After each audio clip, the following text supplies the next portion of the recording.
একই বোলিং করলো ভারতীয় দল। হ্যাঁ বন্ধুরা, মোহাম্মদ সিরাজ এবং জাসপ্রীত বুমরা দুর্ধর্ষ পাঁচটি উইকেটের বিনিময়ে ভারতীয় দল 7 উইকেটে দ্বিতীয় টেস্ট ম্যাচটিতে জয়লাভ পায় খুব সহজেই। সাউথ আফ্রিকাকে সেকেন্ড টেস্টে হারিয়ে ডব্লিউটিসির পয়েন্টস টেবিলে সবার প্রথমে উঠে যায় ভারতীয় দল।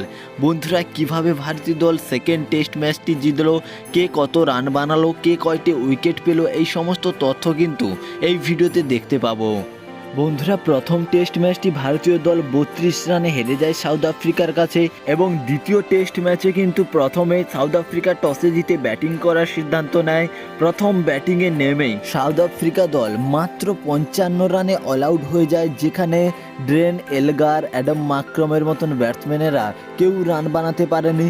ভারতীয় টিমের বোলিংয়ের কথা বলতে গেলে মোহাম্মদ সিরাজ 6টি উইকেট নেয়, জাসপ্রীত বুমরা 2টি এবং মুকেশ কুমার 2টি উইকেট নেয়। এই রানটি চেস করতে নেমে ভারতীয় দল প্রথম ইনিংসে রোহিত শর্মা 39, শুভম গিল 36 এবং বিরাট কোহলি 46 রানে দুর্ধর্ষ ইনিংসে ভারতীয় দল 153 রানে অল আউট হয়ে যায়, যেখানে ভারতীয় টিম 98 রানের লিড দিয়ে থাকে সাউথ আফ্রিকা দলকে।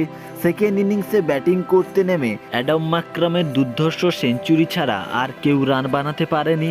সাউথ আফ্রিকা দল 176 রানে অল আউট হয়ে যায়, যেখানে বোলিংয়ের কথা বলতে গেলে জাসপ্রীত বুমরা 6টি উইকেট, মুকেশ কুমার 2টি, সিরাজ এবং প্রসিদ্ধ কৃষ্ণা 1টি করে উইকেট নেয় এবং শেষ পর্যন্ত সাউথ আফ্রিকা ভারতকে 80 রানের টার্গেট দেয় এবং এই রানটি চেস করতে নেমে ভারতীয় দল প্রথম থেকেই বিধ্বংসীভাবে ব্যাটিং করতে শুরু করে এবং যশস্বী জয়সওয়ালের 28, রোহিত শর্মার 17 এবং বিরাট কোহলির 12 রানের ব্যবধানে 12 ওভার 1 বলে 80 রান করে 7 উইকেটে এই ম্যাচটি ভারতীয় দল খুব সহজেই জিতে যায় এবং এই ম্যাচটি জেতার সঙ্গে সঙ্গে ডব্লিউটিসির পয়েন্টস টেবিলে কিন্তু নাম্বার 1 পজিশনে চলে আসে ভারতীয় দল এবং তার সঙ্গে সঙ্গে এই স্টেডিয়ামে সর্বপ্রথম এশিয়ান টিম হিসেবে ভারতীয় দল এই ম্যাচটি জয়লাভ পায় এবং দ্বিতীয় ক্যাপ্টেন হিসেবে সাউথ আফ্রিকার বিরুদ্ধে এত বড় রানের ব্যবধানে ম্যাচটি জয় পেল রোহিত শর্মা। বন্ধুরা, তোমাদের কেমন লাগলো ভারতীয় টিমের দুর্ধর্ষ